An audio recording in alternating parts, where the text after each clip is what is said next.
Magandang umaga na naman po sa inyong lahat.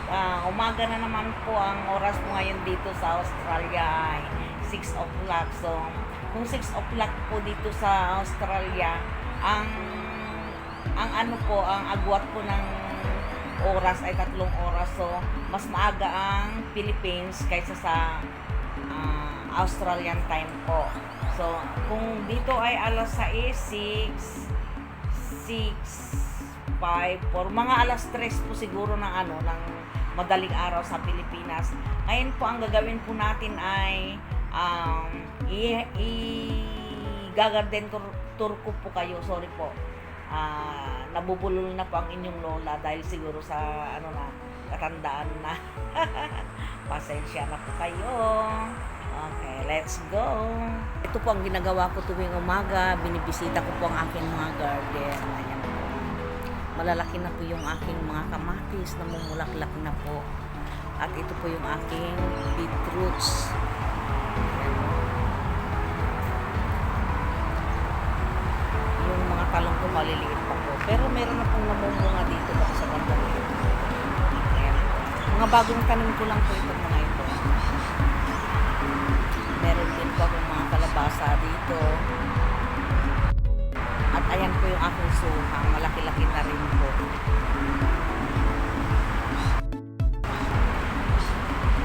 Ayan.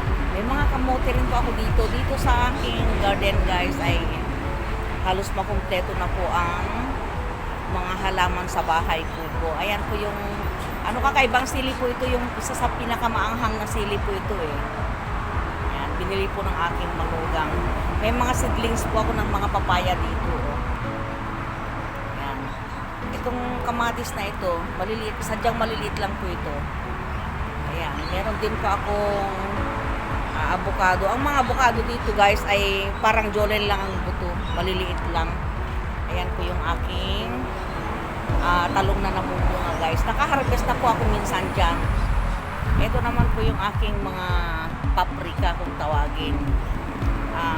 Siling makopa sa atin. Meron din pong tanglad dyan. Kompleto po ako dito. Kung gusto kong magmilago or magtinola, andyan lang din po ang Pero yung tanglad po dito, hindi kasing bango ng tanglad sa Pilipinas. Ito po yung rosemary na tinatawag.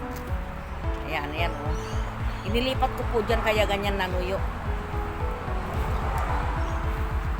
Ayan, malaki-laki na rin po yung itinanim ko dito na papaya. Pag lumaki na po ito, ililipat ko rin po sa lupa.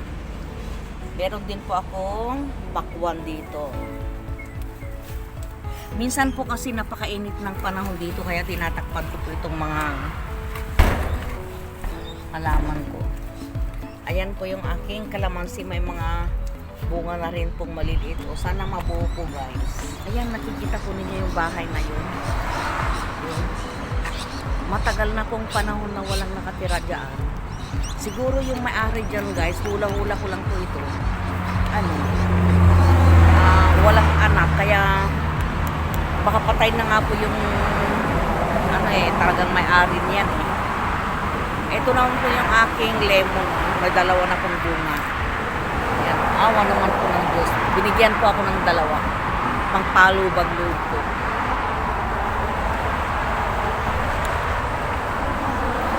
Meron din po ako mga kamatis dito. Ayan, namumulaklak na rin po. Meron pa rin po akong avocado dyan, syempre. Ayan, kanina po nagdamo ako. Nilalagari ko na lang po dahil sa sobrang tigas po ng mga damo dito. Hindi ko na lang po naipakita sa inyo. Kasi masyado po magat.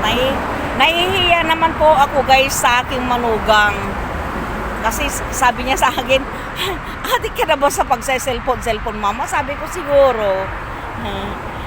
Ayan o, may mga kamote din po ako dito. Mahaba na rin po yung kanilang mga ayan, talbos. Ayan. Ang dami-dami ko pong mga dito, kalabasa. Ayan, mga healthy po. Kasi ang ginagawa ko yung mga yung mga kusot ng manugang ko. Yun po yung ginagawa kong nila pagapangan nakikita po ninyo yan. Mga kusot lang po ng yan, kahoy. Ayan, meron din po akong mga siling makopa dito guys. So, namumunga na. Nakikita po ninyo yan. Ayan, meron din po. Mga ilang puno ito? 5. Ayan po lahat-lahat. Nakakatuwa naman pong pagmasdan ng aking ano dito. Itinanim na kwan dito sa paso. Kamatis, malalaki na rin po yung mga bunga nila. Oh, nakikita po ninyo yan. Ayan, ang lalaki na po ng mga bunga nila, oh. Dati, ang nakalagay lang po dyan sa paso na yan ay yung ano, yung aloe vera.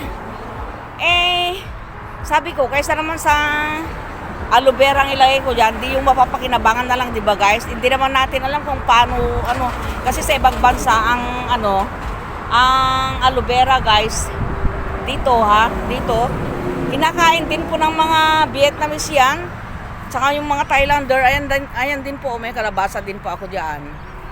Ayan, mga ilang, sana po lumaki itong mga ano ko na to, mga papaya. Ang dami ko pong tinanim, sana bago man lang ako umuwi ng Pilipinas ay makita ko na lumaki. Ito guys, ito yung ano, sitsaro guys, pero kakaibang sitsaro. Nakikita po niyo yan. Pero masarap din po yan eh. Ayan, ang dami pong bunga, oh. Nakikita po niyo yan, yan, oh.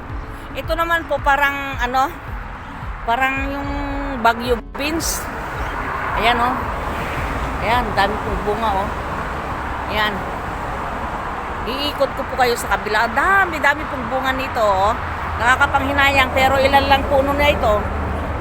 Malamang sa susunod ho na magtatanim ako, damihan ko na po. Ayan. Dami pong mga bunga. Ayan, oh.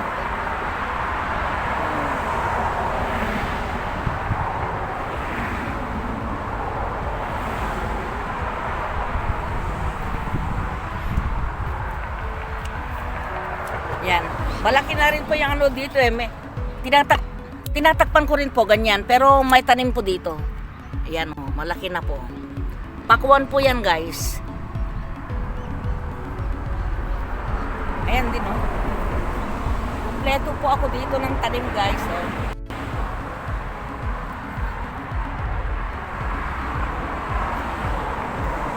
Ayan. Kalabasa po yan. Ngayon, iikot ko naman po kayo dito. Kasi alam ko dito mo makikita yung mga mahabang bunga ng aking ano, Baguio beans. Vine beans, oh. Ayan, di ba guys, ang lalaki. Ayan, meron din po dyan sa ibabaw. Yun. Di ba? Meron din po dito.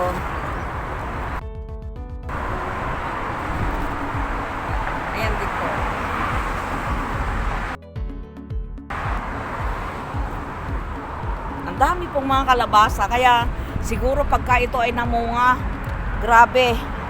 Kaya lang malungkot po itong ano ko dito, itong tinanim kong papaya. Pagka umulan pa ng umulan mamaya, tatamnan ko ulit po yan ng ano, bagong ano, kasi marami pa po akong mga kondon punla. Kung nakikita po ninyo yung nasa box kanina na yellow, yun po ang ililipat ko dito. Ayan po, kalabasa ko.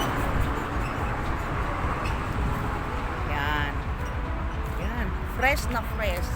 Ano, healthy pala. Healthy. Yan. Hanggang dyan po, nilinis ko po. Para, ewan ko anong halaman ito. Bawat kanto po ng gilid ng kalsada, may mga tanim pong ganyan. Dito sa Australia guys, bawat bahay meron pong mailbox na ganito.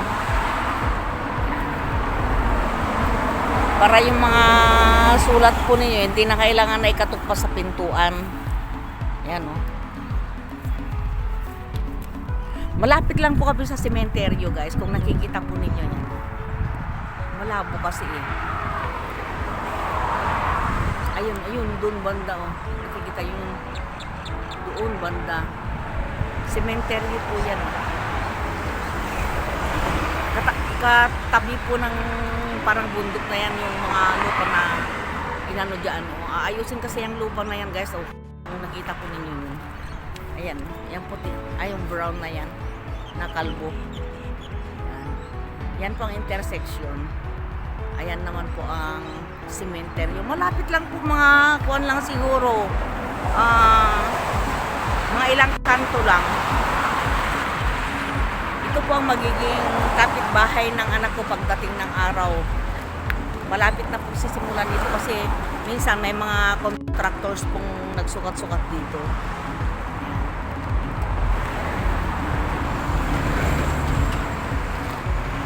Ito ang pinaka-sign ko dito sa amin, no?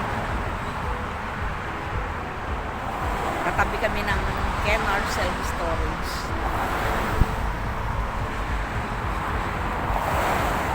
Nasa likod din po kami ng gawaan ng mga sasakyan. Actually guys, itong lugar po namin nasa highway at saka nasa industrial area. Ito po yung garage ng ating dagan.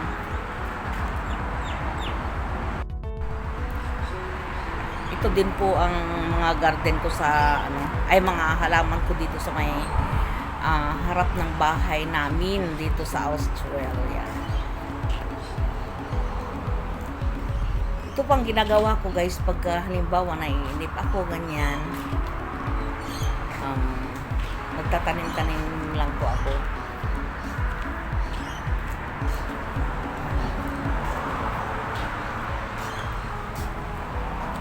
Tapos nililinis ko rin po itong backyard namin. Ito ang backyard namin dito.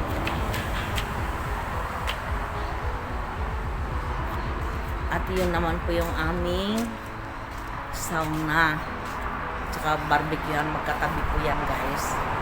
Dito sa namin, sa ibaba, dito din po yung laundry area. Tapos katabi niya si Arden, para hindi na po kami umaakyat-akyat pag kami ay inaabutan, di ba?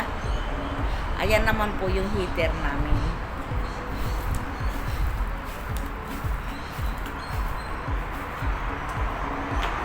Yan, malalaki na po yung aking mga kamatis. Hindi ko maituloy-tuloy yung paglalagay ko ng aking mga mga tinutusok ko yung mga kahoy na yan, para hindi po matumba itong mga kamatis ko. Ayan, yung strawberry ko, hina-harvest ko araw-araw kasi araw-araw may naihinog. Pero ngayon, wala na. Pahinog pa lang po.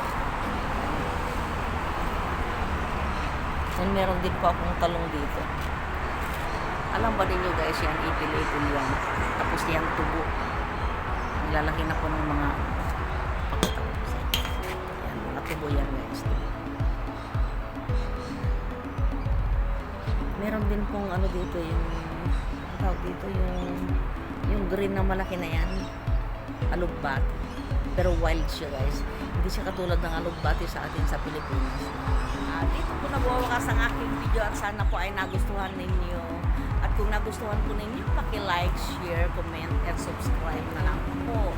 Then, huwag po ninyong kalimutan na i-click yung notification bell para update po kayo sa aking mga video. Bye guys!